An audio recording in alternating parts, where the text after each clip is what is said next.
Good evening, class. After reading this week's assigned readings, I was given a more clear picture of what social justice looks like in the counseling profession.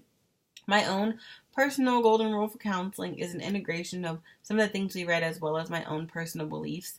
In the article, it talks about how the golden rule of counseling is to treat others as you would have counselors do unto them. So I was raised under the golden rule: treat others the way you want to be treated, and that's exactly how I expect to treat my clients. So I expect respect. I expect a level of professionalism. I would expect to be treated with kindness, empathy, and be listened to, treated as a value individual. So those are the things I would like to apply.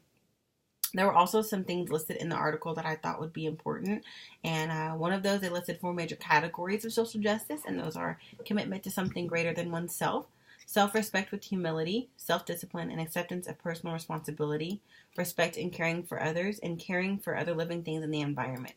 I think these are all qualities that we should hold very important to us in the counseling profession.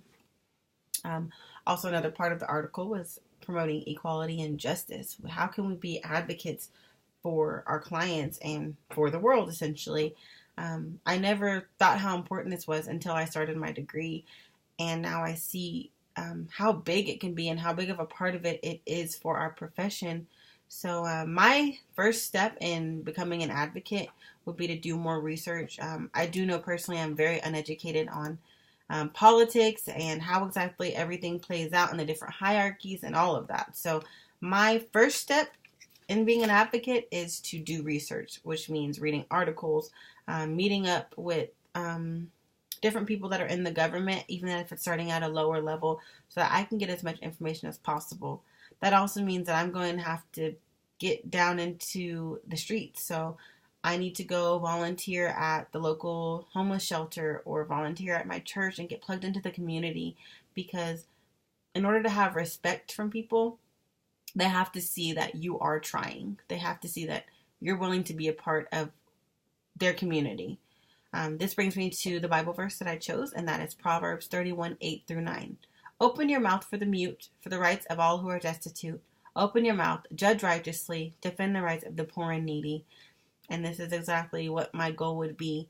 I would love to be a voice for people who don't feel like they have one. It is my goal to make everyone feel like they are strong and they can advocate for themselves. But up until that point, I will be that voice for them. And that first involves me being educated so that I can have the proper tools in order to advocate. Thank you for your time.